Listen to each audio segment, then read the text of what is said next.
There was a time when I would have said that worship was something that I did on Sundays. Growing up, I thought worship meant to go to church, sing a few songs, and listen to the pastor's sermon. Worship is much more. Romans 12:1 describes a worship that takes place every minute of every day. The passage says, "In view of the mercies of God, offer your body as a living sacrifice, holy and pleasing to God. This is your true worship." So what does worship mean to me now?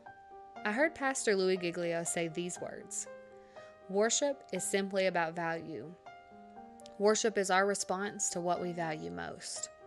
When I heard those words, they pierced my heart, and it is now what I live by. Worship goes beyond music. It goes beyond the four walls of the church. It means living my life in such a way that brings glory to God.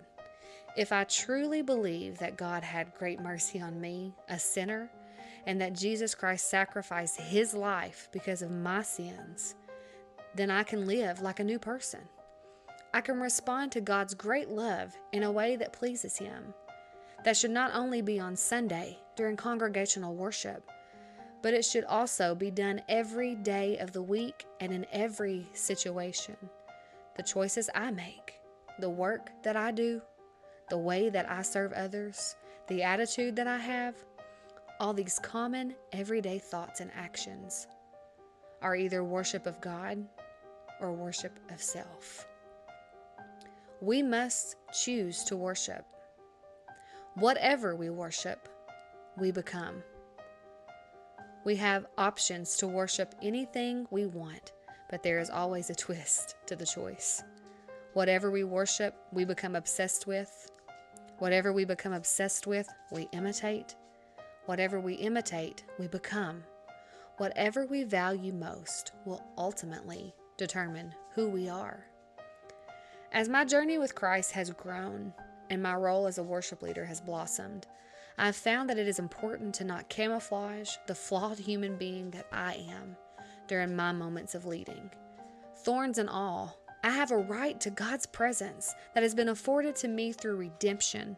I have witnessed the purging, purification, cleansing of the heart, and the renewing of the mind, which are the results of a true worship encounter.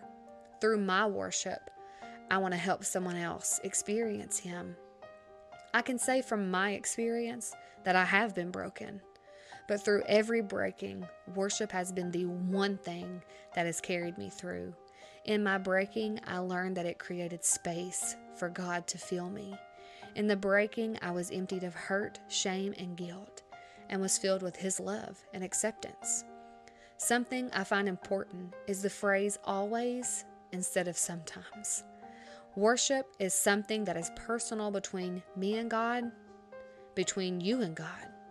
Participating in personal worship on a consistent basis should be the intent of our worship. True worship is what you do always, not sometimes. When you feel like it, you worship. When you don't feel like it, you still worship. Why?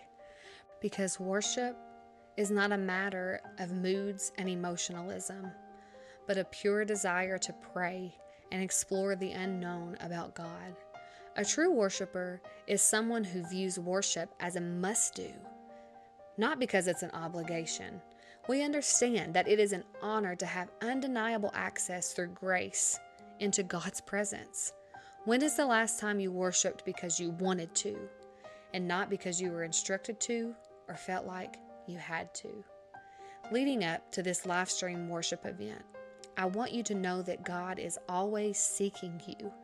Every sunset, every clear blue sky, every ocean wave, the starry host of the night, He blankets each new day with the invitation, I am here.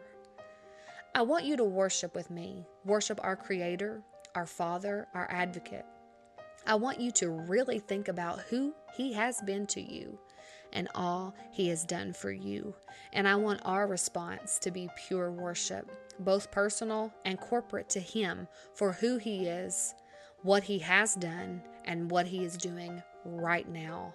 I want our worship to Him to be expressed in and by the things we say and the way we live our life. Will you worship with me?